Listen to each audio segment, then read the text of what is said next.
boses na ang katotohanan sa Liga ng Bayan. Narito na ang balitang tapat, totoo at wasto. Ito ang G3 Station 107.5. Radyong totoo. Magandang hapon Pilipinas. Ngayon ay araw ng Miyerkules, March 15, 2023. Ako si Christopher Ortiz. At ako si Danilo Madrid, nagbabalita sa 107.5 G3 Station.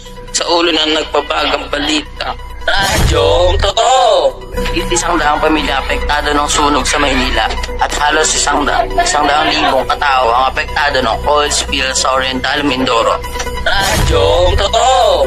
Update na sunog sa Parola Compound sa Binondo, Maynila kay Elizabeth. Kontrolado na ang sunog, halos ng 20 pamilya ang nawala ng tirahan dahil sa sunog. Natutulog pa daw ang mga residente na sumiklab ang mga apoy pasado alas 4 kaninang madaling araw. Kwento ni Steven sa tapat mismo ng bahay nila nagsimula ang sunog. Dali-dali daw silang dumigas kahit walang naisalbang mga gamit. Mabilis na lumaki at kumalat ang apoy dahil dikit-dikit ang mga bahay dito at gawa sa mga light materials. Ayon kay Senior Inspector Alejandro Ramos ng BFP Manila, naging pahirapan ang pagresponde nila dahil sa dami ng mga tao. Kailanganin din daw padaanin ang mga tubo sa isang maliit na butas sa pader para lang mabugahan ng tubig ang ibang mga bahay. Iniimbestigahan pa ang sanhi ng sunog. Balik sa inyo. Radyong Totoo! Oil spill sa Oriental Mindoro, halos 100,000 katao ang apektado. Halos 100,000 residente ng Oriental Mindoro ang apektado ngayon ng oil spill mula sa motor tanker na lubog. Ilang linggo na ang nakakaraan, sinabi ng Provincial Governor nitong Lunes. Sinabi ni Oriental Mindoro Governor Merlito Dolor na ang lumubog na MT Princess Empress sa may dalang 800,000 litro ay nagkakaroon ng epekto sa kabuhayan at pang-araw-araw na buhay ng mahigit 99,000 individual o 19,900 pamilya. Medyo mabigat ang pinsala lalo na sa Pola kung saan umabot ang oil spill sa baybayin ng lahat ng barangay. Maraming isda ang namatay habang ilang seagrasses ay nasira din dahil sa oil spill. Dagdag niya, sabi ni Dolor na nasa 122 residente na sa lalawigan ang nagkasakit dahil sa epekto ng oil spill. Radyong Totoo! Magandang hapon sa inyong lahat. Ako po si Andrea Mariposque. At ako naman po si Cyclian Rafa, ang inyong kachikahan sa Chika Minute. Matapos ang 6 na taong pagsasama, ikakasal na si Oriental Mindoro Vice Governor E.J. Falcon sa longtime girlfriend si Jana Rojas. Kamakailan ay binahagi ng aktor turned politician sa Instagram ang milestone ng relasyon kay Jana, isang starstruck alumna ng GMA7. Sa pagtukoy ng mga liriko mula sa isang kantang boyzone, isinulat ni E.J. sa caption na, "If I ask, would you say yes? Together we are the very best. I know that I am truly blessed. Every day I love you."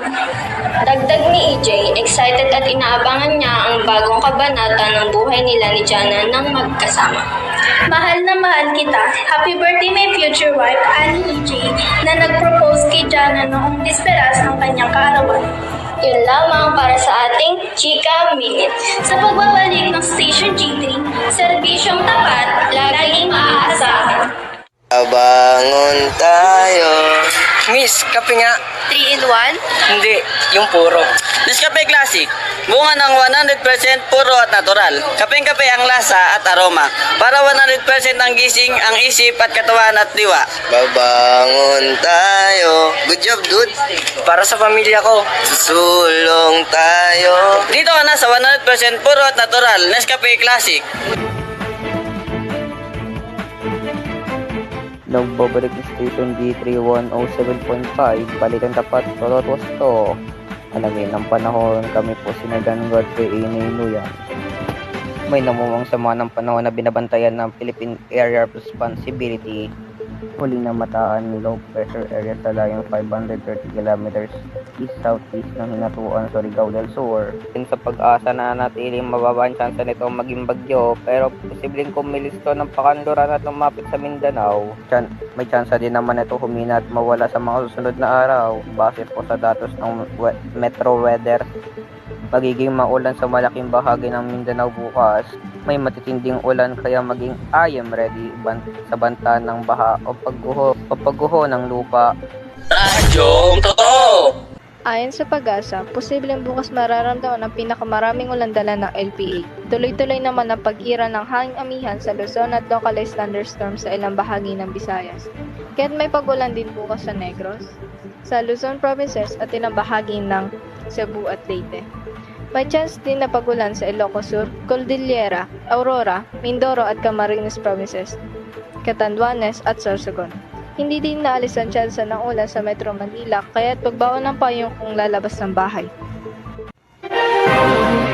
Muli ako si John Godfrey Noynoyan. Azaral Ramirez, ang inyong weather forecasters. At ako naman si Andrea Marifosque, At ako naman si Cyprian Rafa, ang inyong kachikahan buddies sa Chika Minute! At kami naman ang inyong news anchors, Alyssa Faye Pasco, Danilo Madrid. At Christopher Ortiz. Papasalamat kami sa inyong pakikinig, serbisyong tapat, laging maasahan, G3 Station 107.5.